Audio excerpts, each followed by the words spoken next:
अस्सलाम वालेकुम, मैं हूं अरबाब जहांगीर। आप देख रहे हैं मेरा यूट्यूब चैनल असली खबर विद अरबाब जहांगीर। उम्मीद है तमाम देखने वाले खैरियत से होंगे। और फहाज अली का एक के बाद एक सुपर हिट ड्रामा तेरे बिन के बाद जुर्म, और वो भी सुपर हिट हुआ। और बहुत एक मिनी सीरीज थी तो ख़त्म हो गया, लेकिन तेरे बिन की तरह जुर्म की कामयाबी को भी, उसकी सक्सेस को भी कंट्रोवर्शियल करने की कोशिश की जा रही है, जो कि यकीनी तौर पर एक नाकाम कोशिश होगी। चूँकि तेरे बिन के साथ भी यही कुछ किया गया। जब वो रिकॉर्ड पर रिकॉर्ड तोड़ रहा था, तो उसके बारे में, उसके कुछ सीन्स को, उसके ओएसटी को लेकर बहुत बात की गई, एक अजीब प्रोपेगेंडा किया गया, लेकिन उससे उसकी पॉपुलैरिटी कम नहीं हुई बल्कि और ज़्यादा बढ़ी, और फिर वो ड्रामा और ज़्यादा रिकॉर्ड तोड़ने लगा। जुर्म के साथ मामला थोड़ा सा डिफरेंट है, वो इसलिए कि ये तो ख़त्म हो गया। एक शॉर्ट सीरीज़ थी, एक क्राइम थ्रिलर ये स्टोरी थी, जिसमें डायरेक्टर महरीन जब्बार और राइटर शाह यासिर ने बहुत ज़बरदस्त काम किया, और पूरी कास्ट से बड़ा ज़बरदस्त काम लिया। ख़ासतौर पर वहाज अली और तूबा सिद्दीकी की परफॉर्मेंस को बहुत पसंद किया गया। दुरफ़िशा सलीम की भी परफॉर्मेंस अच्छी खासी ज़बरदस्त थी, और उनकी भी तारीफ़ हुई। अब इसको कंट्रोवर्शियल कैसे किया जा रहा है, इस वीडियो में थोड़ा सा आपको मैं ज़रा समझाता हूँ, और क्यों किया जा रहा है। ये क्राइम थ्रिलर्स जो होते हैं, अच्छा, ये लोगों को पसंद क्यों आया? क्योंकि एक शॉर्ट सीरीज़ थी, इसमें कहानी को ड्रैग नहीं किया गया। 4 एपिसोड पर ये कहानी बनती थी, तो 4 एपिसोड्स में इसको ख़त्म किया गया। ज़बरदस्ती इसकी 8 या 10 एपिसोड्स बनाने की कोशिश नहीं की गई।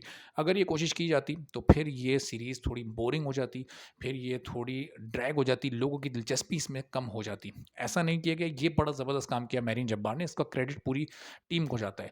इसी वजह से लोगों ने इसको पसंद किया। जो टीआरपीज़, जो व्यूज़ इसको हासिल करने थे सोशल मीडिया पर, मेन स्ट्रीम मीडिया पर, जो पॉपुलैरिटी इसको हासिल करनी थी, वो ये कर चुकी है। अब इसको कहा जा रहा है कि वो 2010 में वो द हनीमून नाम की एक डॉक्यूमेंट्री थी, इंडियन डॉक्यूमेंट्री, ये उसकी कॉपी है, और डॉक्यूमेंट्री फ़िल्म थी वो, तो उसकी कॉपी है।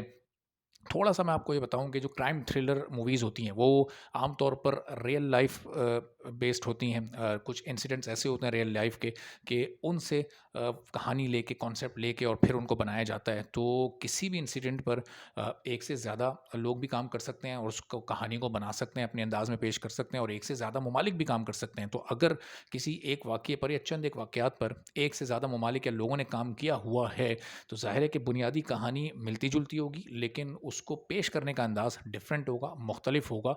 और फिर किसकी कहानी लोग पसंद करें, किसको ना करें, लोगों पर डिपेंड करता है, ये लोगों की अपनी चॉइस है।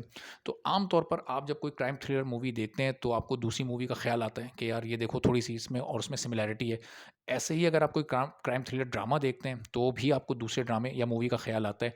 तो ये एक बड़ी आम-सी बात है। बहुत सारे लिखने वालों का ताल्लुक, उनका ज़हन, उनका कल्चर एक जैसा होता है, तो वो एक जैसा सोच भी सकते हैं। ये थोड़ा-सा क्राइम थ्रिलर जॉनरा में थोड़ा ये होता है। अच्छा, इस सीरीज़ को बहुत सारे लोगों ने क्यों देखा? उन्होंने देखा वहाज अली की वजह से, वरना क्राइम थ्रिलर जॉनरा इतना पॉपुलर नहीं है लोगों में, लेकिन इस सीरीज़ के बाद यकीनी तौर पर इसकी पॉपुलैरिटी में इज़ाफ़ा हुआ है।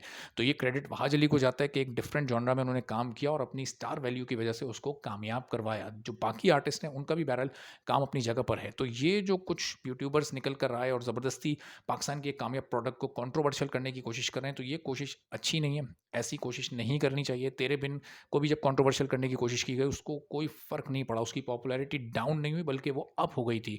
तो अब इस, अच्छा, बाद में जो डाउन हुई वो राइटर की वजह से, वो थोड़ी-सी अगली वीडियो इस पर मुझे करनी है डिटेल से, जो इस वक़्त उसकी स्टोरी चल रही है, उस पर हम अगली वीडियो में बात करते हैं। तो जुर्म की ये तो बहुत एक शॉर्ट सीरीज़ थी, जो कि 2 हफ्तों में ख़त्म ही हो गई। 8 से 10 दिन में ये मुकम्मल हो गई, और लोगों को बहुत एंगेजिंग लगी, बहुत लोगों को पसंद आई, बहुत पॉजिटिव रिव्यूज़ लोगों ने दिए। तो इस तरह की और स्टोरीज़, अब इसका मतलब लोग वेलकम करेंगे। लेकिन और स्टोरीज़ जब वेलकम करेंगे, तो इसका मतलब ये नहीं है कि कोई कहानी आने लगे तो उसको लोग फिर पुरानी जो थाउज़ेंड्स ऑफ मूवीज़ और ड्रामाज़ बन चुके हैं, उसमें से कहानियाँ निकाल-निकाल के और ज़बरदस्ती उसको क्रिटिसाइज़ करें, और ये कहें कि ये तो उसकी कॉपी है, तो उसकी कॉपी है।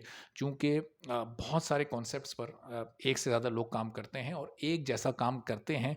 और तेरे बिन से मुताल्लिक भी जब ये कंट्रोवर्सी क्रिएट हुई थी, तो बड़े-बड़े आर्टिस्टों ने आकर कहा था कि अगर 1, 2 या 3 सीन इंटेंशनली या अनइंटेंशनली कॉपी हो भी जाएँ, तो इसका मतलब ये नहीं कि पूरी कहानी या पूरा कॉन्सेप्ट ही कॉपी शुदा है। तो ये बहरहाल, जो लोग इसको कंट्रोवर्शियल करने की कोशिश कर रहे हैं, वो ना करें। ये पाकिस्तान की एक हिट प्रोडक्ट है, बल्कि सुपर हिट प्रोडक्ट है। और अब इस प्रोडक्ट के सुपर हिट होने से आगे लोगों को और भी हौसला मिलेगा इस तरह का काम करने के लिए। तो वैरायटी ऑफ स्टोरीज़ और वैरायटी ऑफ जॉनरा आपको अपनी स्क्रीन्स पर नज़र आएँगे, और फिर आगे इस तरह की बहुत सारी मूवीज़ भी अभी पाकिस्तान में आ रही हैं। क्राइम थ्रिलर जॉनरा पाकिस्तान में आहिस्ता-आहिस्ता पॉपुलर हो रहा है, इस पर काम हो रहा है, बड़ी स्क्रीन पर भी काम हो रहा है, और हम उसके लिए भी नेक ख्वाहिशात का इज़हार करते हैं कि वो भी कामयाब हो। और साथ-साथ ये भी अपील है ऐसे लोगों से जो कि इस मेहनत को कंट्रोवर्शियल करने की कोशिश कर रहे हैं, वो ना करें, चूँकि अभी इस जॉनरा में आगे कुछ मूवीज़ भी आनी है, तो खुदारा उन मूवीज़ को भी कंट्रोवर्शियल करने की कोशिश ना कीजिएगा। चैनल पर अगर आप नहीं हैं, तो चैनल सब्सक्राइब कर लें, बेल आइकन प्रेस कर दें। इजाज़त दीजिए। अल्लाह हाफ़िज़।